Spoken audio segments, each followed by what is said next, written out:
US President Donald Trump is set to arrive in the UK on a state visit, meaning he's officially been invited to the country by King Charles. Last time he arrived, there was lots of this, but also lots of this.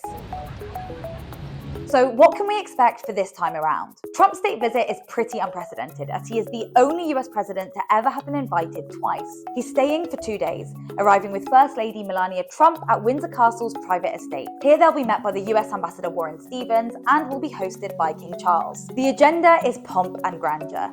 Floaters and POTUS will be treated to a ceremonial welcome on Wednesday, being greeted by the Prince and Princess of Wales and the King and Queen. A royal salute will be fired at Windsor and at the Tower of London, and after lunch there will be a fly past. The evening will see a lavish state banquet served on 200-year-old silver with speeches from both Trump and the King. Think brass bands, sparkling tiaras, and a 50-meter-long mahogany table. But beneath the glitz, the spectacle has one clear, strategic, diplomatic mission: to strengthen ties with one of the world's most powerful men, in a political climate where global trade and security relationships are heavily impacted by Trump's America First policies. On Thursday, President Trump will meet Sir Keir Starmer at Chequers. For Starmer, this comes at a perilous time in his leadership, after having lost a senior aide, his deputy Angela Rayner, and Lord Mandelson. With Trump, Starmer hopes to make progress on the war in Ukraine, tariffs, and new investment deals. Britain is set to join France and other countries in recognising Palestinian statehood at the UN General Assembly in New York later this month.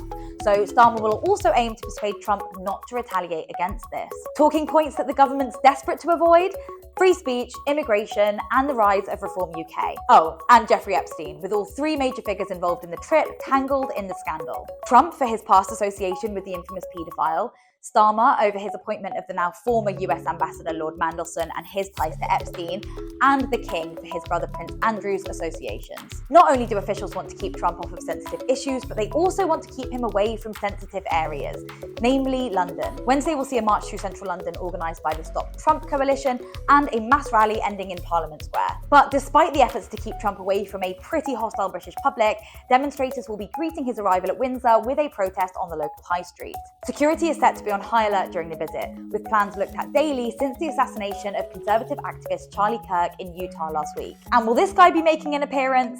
Not this time. This huge Trump blimp was an extremely memorable feature of Trump's previous visit to the UK, but its creator Leo Murray has said we won't be seeing it in our skies this year, as it's not really a laughing matter anymore.